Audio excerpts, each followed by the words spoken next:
The problem for Sir Keir Starmer is the problem the Labour Party has always had. The unions are in charge. Before the election, Labour convinced the electorate that things could only get better. Remember Rishi Sunak standing in the rain? Oh, an image I'm sure must haunt him. Dee Ream's "Things Can Only Get Better" in the background. Tony Blair's campaign track in 1997. When Labour actually got into office, it became things would only get better, would get worse before they got better, and that those with the broadest shoulders will carry the heaviest burden. Really? So why target pensioners? Why remove their winter fuel allowance? 10 million pensioners will lose up to £300, and that includes those with an income of just 13,000k. So far, Keir Starmer, the Labour Party, have given out bumper pay rises, capitulating to the unions, claiming ending strikes would get the country moving again. Transport Secretary Louise Haigh approved a 14.25% pay deal for train drivers over 3 years without any concessions on reforming and modernising the system. She just handed out the cash, which meant that for many, their basic pay went from 60k to 69. Pretty broad shoulders. Junior doctors were offered a rise of 22% on average over 2 years, inadvertently incentivising other trade unions to make demands too. Who's next? While salaries in these industries may not have kept up with inflation, nobody's salary has kept up with inflation. Inflation was in double figures. In the private sector, you'd be told to take a running jump making those sort of demands. But pensioners who have worked all their lives now at the latest stage, most don't work and many can't. How have they got the broadest shoulders? Those with the broadest shoulders will carry the heaviest burden. That's what Keir Starmer said. But I will be honest with you, there is a budget coming in October, and it's going to be painful. We have no other choice, given the situation that we're in. Those with the broadest shoulders should bear the heavier burden. Yeah. I mean, listen, they keep banging on about a black hole. Well, let's be clear. Part of that black hole funding gap is due to the very generous settlements that they've given to the unions. The unions are major donors to the Labour Party, and that is, of course, how the party began. So it should come as no surprise that they were satisfied first. But the problem for Labour comes with history, and history has taught us that the unions, when the unions take over, the unions are turning on Sir Keir Starmer. 3 trade unions, in fact, Unite, USDAW and the PCS, that's the union that represents civil servants, are calling for Labour to change course. They're demanding that Keir restores the winter fuel allowance for all pensioners. Ms Heathcote, the most senior figure of the PCS, said, "We deal first-hand with pensioners in receipt of winter fuel payments. We know how much they rely on them. If you take those payments away, people will have to make really hard decisions about heating their homes and eating." Exactly. And in PMQs, Rishi Sunak accused Keir Starmer of choosing well-paid rail staff while stripping the winter fuel allowance from pensioners. Mr. Speaker, government is about making choices, and the new Prime Minister has made a choice. He has chosen to take the winter fuel allowance away from low-income pensioners and give that money to certain unionised workforces in inflation-busting pay rises. So can I just ask the Prime Minister, why did he choose train drivers over Britain's vulnerable pensioners?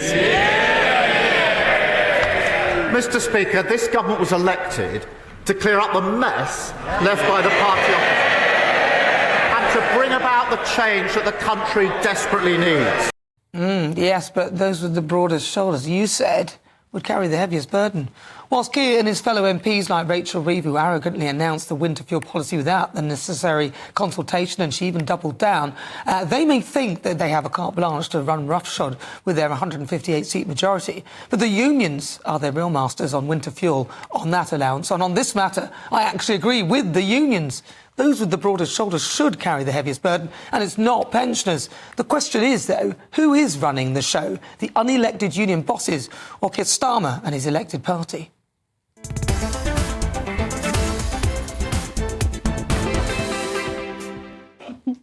Right, let's get started. Let's welcome again to my panel, political commentator. I hope you understood that. I didn't know what any of that meant. I didn't read it. I didn't write it. Heads will roll. Lynn May, thank you very much. And also human rights campaigner Peter Tatchell. Right.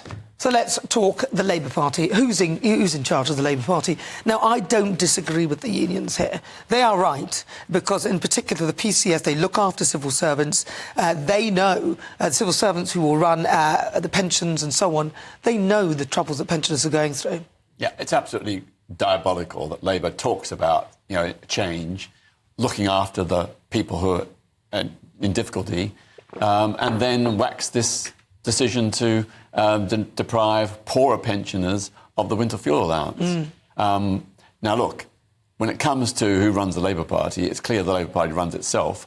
And I think the allegations about the unions is a bit much because, the Conservatives are run by or funded by investment bankers, racist IT bosses, hedge fund managers and so on.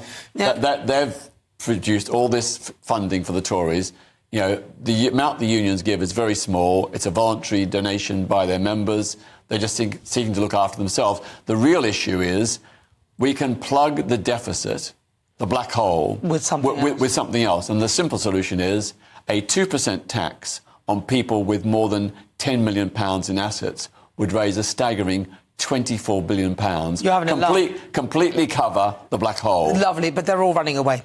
They're not. They are. And in fact, they are. This is the thing. The figures we have. Which figures? Well, figures? From Spain and the Scandinavian countries, when they imposed wealth taxes, the number of people who left the country was 0.01%. But they're already leaving. Tiny. Yeah, but those are in another country. Do the figures in this country and you'll find that they actually are leaving. So it's all very convenient using figures from a Scandinavian country. Why don't you use the ones from this country? They are leaving. Yeah, we've already seen an exodus of millionaires leaving already, and the amount of millionaires that have already said that they're going to leave if there are these harsh tax imposed according to them, they can leave. The problem is we will not be able to dictate to them because the wealthiest in society are the ones that can live freely wherever they want.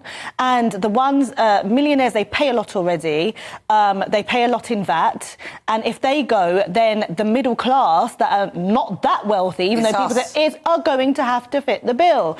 But I completely agree with you that the winter fuel, the pensioners, he said in his speech, Keir Starmer says, it's those with the broadest shoulders. Pensioners clearly do not have the broadest shoulders. As you said, Nana, they've worked hard all their life. Exactly. And I've spoken to so many of them, I've listened to so many of them, and they feel really, really betrayed. So I wouldn't be surprised if the Labour Party are out of here very quickly. I mean, what on earth was he thinking? And listen, the reason I ask who's in charge of the Labour Party is because the first thing they did was give the unions, stop all the strikes and give a load of money to the unions, and other unions are now thinking about striking, and hopefully they're hoping to get more money. But then now the unions have come out and said, look, Keir Starmer, we're not supporting this. So I'm glad they've come out for this. Yeah. But it does show you that the Labour Party, whilst he might have a 158-seat majority, those unions have a lot of power. You say they don't. It's a small amount of money, but that they contribute, but they have a lot of power. Well, clearly the unions haven't got power. Well, they have. Because Keir Starmer is saying he's going to stick to this decision about the winter fuel. Well, the vote will say otherwise. They're having a vote on Tuesday, and let's see some of his own MPs. Let's see what happens. But yeah, I just think this was a poor decision. I do think the unions have more power than you're suggesting. And for the simple fact, let's look at train drivers. Already the majority are on 60,000. That's more than a lot of public sector workers, private sector workers. The average salary in this country is around 34,000. So for them to be bumped up to almost 70,000, how is that even fair? They clearly have some of the broader shoulders. These broader shoulders that they were talking about, I'm presuming it's people who are paying a lot of the higher rate of tax, and those on 69,000 will be in that remit. So they will be. You're giving They'll them be in the top 10% to take money from them in tax, which is all very well, but at the end of the day, you're also taking from pensioners. It doesn't make sense. Yeah, does it? I agree. Absolutely that ridiculous. Those with the broadest shoulders should bear a fairer burden, and the broadest shoulders are people with more than £10 million in assets, or the 171 billionaires in Britain, all of whose wealth is increasing at between 5 and 10% every year. So to pay an extra 1 or 2%, they won't lose anything. They just won't gain as much as they would have without that tax. They can afford it. All right, well, you say that. They're leaving. They aren't leaving. I take to paraphrase Spider-Man, those with greatest wealth have greatest responsibility. Yeah, and that's all very well, but they are leaving. They're not tolerating this. They're not. Where's that evidence of them leaving? There is actually, and I'll find you. There's a bit of research actually that shows, and that's in this country. I haven't seen that research. No, I'd be happy to see it. That came out today, so we'll furnish you with it.